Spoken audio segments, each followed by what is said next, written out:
the night. Bonjour, comment est-ce que vous allez? Alors, ça fait longtemps que j'ai pas fait de vidéo où je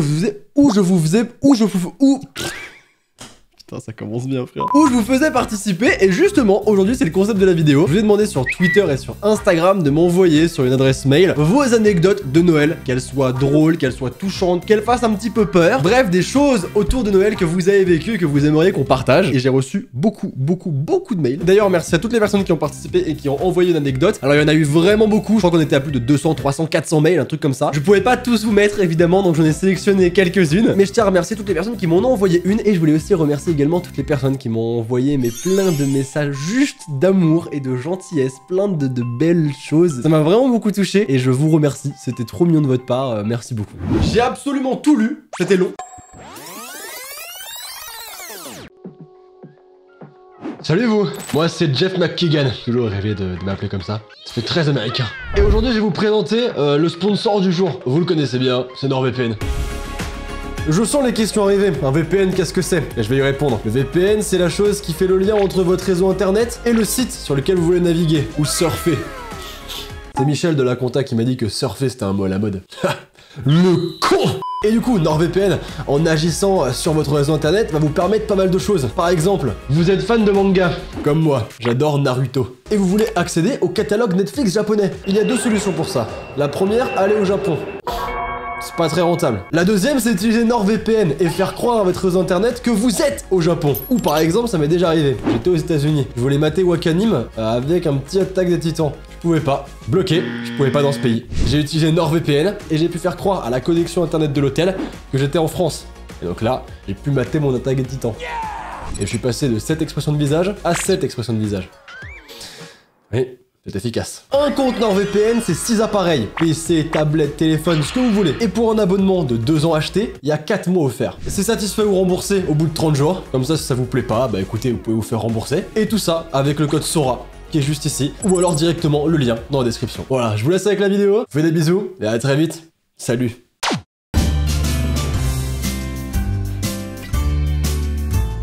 On commence avec l'histoire de Andrea. Alors il y a des prénoms qui ont pu être modifiés pour garder du coup l'identité de la personne. C'est pas tout le temps le cas, mais dans certaines histoires oui. C'était le Noël de 2016, donc il y a déjà 4 ans, ça remonte un petit peu. Andrea s'apprête à fêter Noël avec toute sa famille, voilà, comme tout le monde. Elle prépare sa table, elle prépare le sapin. Ils préparent tout simplement leur réveillon. Elle décroche d'ailleurs son premier emploi peu de temps avant et peut pour la première fois offrir des cadeaux et ne pas faire que recevoir. Donc elle est super contente. Comme elle est très occupée entre son travail et ses heures de conduite, elle commande tous les cadeaux à distance. Ah écoute, j'ai envie de te dire qu'en 2020, c'est un peu notre habitude à tous là actuellement. Hein.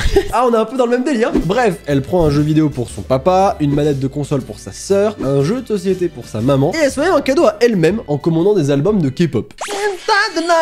La veille de Noël, un livreur lui apporte un très gros colis. Et Andrea, elle bug, elle comprend pas parce qu'elle a déjà reçu tous les cadeaux qu'elle avait commandés, donc c'est pas possible qu'elle reçoive un autre colis, c'est pas normal. Elle ouvre le colis et à l'intérieur, il y a un trépied pour appareil photo. Alors là, comme ça vous évoque peut-être pas grand chose, vous vous dites bah ok, ça rien de spécial. Mais pour Andrea, c'est un cadeau incroyable en fait, parce qu'elle rêve de ce trépied depuis très longtemps, sa grande passion c'est la photo, et elle avait comme objectif de se payer ce fameux trépied sans en parler à personne. Donc personne n'était au courant du fait qu'elle voulait ce truc. Mais elle le reçoit. Elle demande à ses parents, elle demande à sa sœur, si c'est eux qui lui ont commandé le cadeau, puisqu'il n'y a aucune facture, aucune adresse d'expéditeur, bref, il n'y a aucune info. Le cadeau, il vient de nulle part. Mais tout le monde lui répond exactement la même chose, aucune idée, ça ne vient pas d'eux. Elle pose la question sur les réseaux sociaux, wesh, c'est qui m'a envoyé le trépied, que je le démarre? Pas du tout, elle ne dit pas ça, hein, c'est...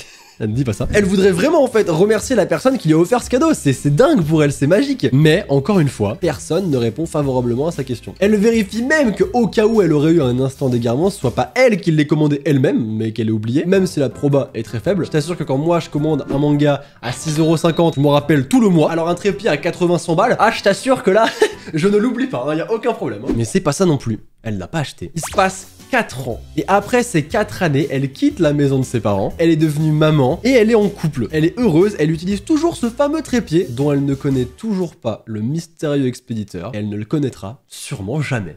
Est-ce que c'est pas quelque chose de magnifique? J'ai trouvé l'anecdote trop belle. On sait pas, ça se trouve c'est vraiment un membre de sa famille, mais il lui dira jamais parce qu'il aime bien ce côté magique. Ça se trouve c'est une personne des réseaux sociaux, mais elle est passée à côté du message. Je sais pas, mais écoutez, j'ai trouvé ça magnifique. Après, ça se trouve, c'est le Père Noël. Passons maintenant à la très courte histoire de Inès. C'est en 2005, Inès elle a 5 ans. Elle rêve d'avoir la Nintendo DS, ok? Alors pour ceux qui connaissent pas, même si vous forcez, ça ressemble à ça. Parce que son grand frère en a une, tout le monde a une Nintendo DS. Et Nintendox version Labrador, on connaît. Et justement, le soir de Noël, elle ouvre ses cadeaux et découvre le fameux carton de sa Nintendo DS tant attendu. La joie mais la submerge. Elle est tellement mais dans un mood incroyable. Elle dit c'est bon, le Père Noël il m'a ralasse comme jamais. Mais le carton est un peu léger. Et lorsqu'elle ouvre le carton de la Nintendo DS, elle trouve une figurine d'une petite voiture. Le modèle de la DS.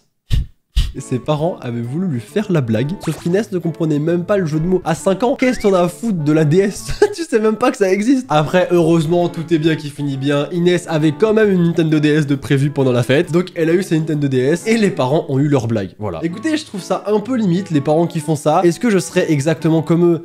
Bah, il y a de fortes chances que je sois pire. Je lui ferai toutes les crasses au monde. Je ferai la blague de l'énorme colis qui se transforme en tout petit après 25 kilos de carton. Je lui ferai la misère. Eh, écoutez, quand tu deviens parent, tu dois t'occuper d'un gamin pendant 18 ans. Donc, si tu peux lui faire des petites blagues pour te faire plaisir, écoute, faut bien trouver son petit kiff là-dedans, ok? Passons maintenant à l'histoire de Bobby.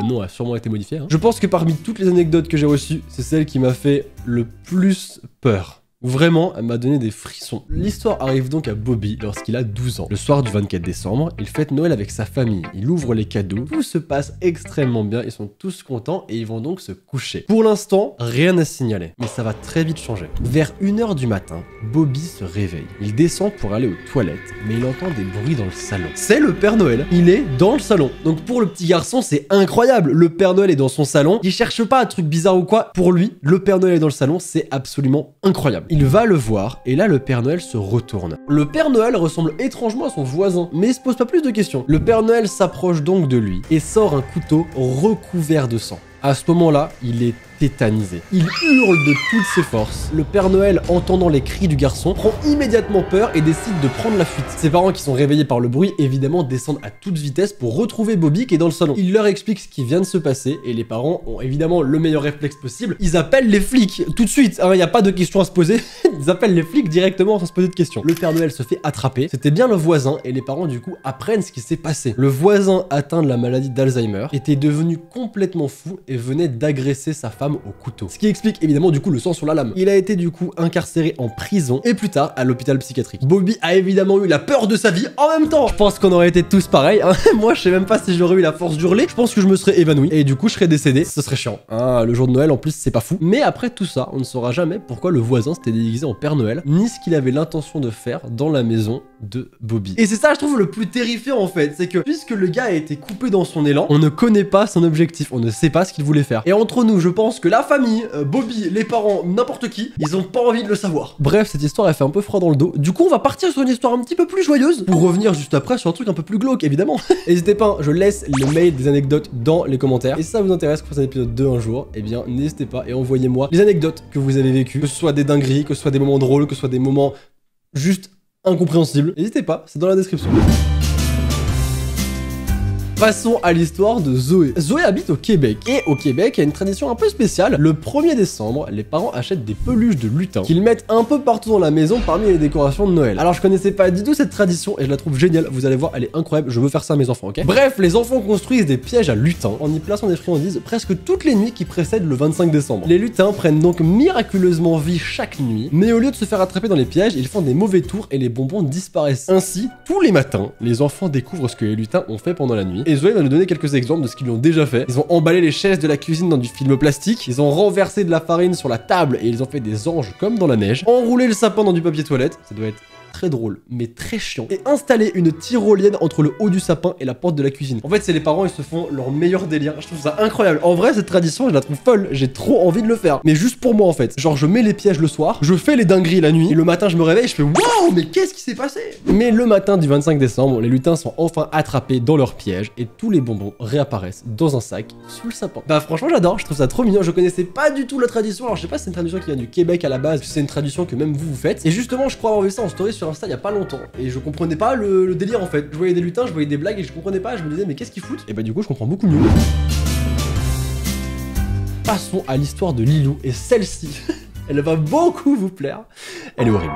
Lilou passait le réveillon avec sa famille et elle s'était déguisée pour s'amuser. Après le repas de Noël, sa mère lui dit d'emmener sa sœur avec elle pour aller souhaiter un joyeux Noël à leur grand-mère qui n'habite pas très loin. Sa petite sœur est déguisée aussi et elle décide d'y aller habillée comme ça pour faire rire leur grand-mère. Voilà, elle veut leur faire une petite blague, c'est mignon, c'est très bon enfant, c'est rigolo. Mais sur le chemin, elle croise une voiture de police. Les policiers descendent de la voiture et se dirigent vers elle. Faut vraiment resituer le contexte, elles sont assez petites, hein, donc t'as deux flics qui leur foncent dessus, elles sont pas sereines, elles sont pas très bien. Elles ne comprennent pas trop pourquoi, et là ils leur disent qu'ils vont les emmener au poste pour tenue négligée. Donc là Lilou elle panique complètement, elle ne capte pas ce qui est en train de se passer. Au poste de police, ils leur prennent leur téléphone et les enferment dans une cellule. Ah mais il y a vraiment zéro blague. Lilou crie qu'elle est mineure, qu'elle veut appeler ses parents, elle ne comprend pas ce qui lui arrive. C'est un cauchemar, elle passait son meilleur Noël, elle a juste voulu aller voir sa grand-mère et elle termine dans une cellule sans son téléphone avec sa sœur. Et tout d'un coup, la lumière s'éteint.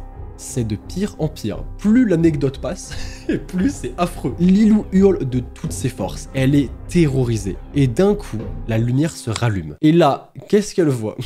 Elle voit son père déguisé en Père Noël, une clé dans la main, et lui dit « Alors, vous avez fait des bêtises ?» Derrière lui, toute la famille est là. Ils sont en train de taper leur meilleur fou rire. En fait, c'est tout simple. Les policiers, c'était des amis aux parents, et en fait, ils ont été complices pour une blague qui est absolument pas drôle. C'est horrible. Tout le monde rigolait, sauf Lilou et sa petite sœur, qui n'étaient absolument pas amusés par le bail. En même temps, les mecs, il y a des blagues. Ok, elles sont incroyables. Mais là, peut-être que c'est allé un peu trop loin. Je crois que je ferais sincèrement la gueule à mes parents pendant longtemps. Pendant très longtemps. Après, t'as un moyen de pression incroyable. Papa, est-ce que tu peux m'acheter la dernière PS5? Bah écoute, un peu cher quand même. Écoute, on verra pour ton anniversaire. On verra pour mon anniversaire. Et si je te dis que j'ai le numéro de la protection de l'enfance dans mon répertoire? Si je te dis que tu m'as enfermé en tôle le jour de Noël? Est-ce qu'on va avoir la PS5, papa? Alors, la PS5... Et on va donc terminer avec une dernière histoire, l'histoire de Tania. Tania, elle vit en foyer d'accueil, puisque depuis toute petite, ça se passe vraiment très mal avec sa mère. Sa mère qui est aussi en conflit avec toute sa famille. Tania, elle a vécu de courtes périodes chez sa grand-mère, et également avec son oncle, avec qui elle a vraiment une relation très particulière. Elle le considère vraiment comme son père. D'ailleurs, elle a quasiment jamais vu ses frères, parce que bah, elles s'entendent pas du tout avec sa mère. Et en plus de ça, ils ont toujours vécu chez leur père. Noël arrive, et elle obtient la permission du centre de protection de l'enfance de voir son oncle. Sa famille d'accueil l'emmène donc au point de rendez-vous, et Tania a la plus belle surprise de toute sa vie. Son oncle est présent, la femme de son oncle aussi, sa grand-mère aussi, et il y a aussi un homme qu'elle ne reconnaît pas tout de suite, parce qu'il s'agit en fait de son grand frère qu'elle n'a pas vu depuis des années. Et c'est là que l'histoire de Tania s'arrête. C'est tout simple. Mais je voulais vraiment terminer sur cette histoire parce que je la trouve très très belle en fait. Pour beaucoup de personnes, moi le premier, hein, Noël en famille c'est tout ce qu'il y a de plus banal, c'est tout ce qu'il y a de plus classique, que ce soit avec sa famille mais également avec ses amis. C'est quelque chose qu'on considère tous comme acquis, comme ce qu'il y a de plus normal. Mais pour Tania et pour beaucoup de personnes, au-delà des cadeaux, au-delà de la nourriture, au-delà de l'ambiance de Noël, juste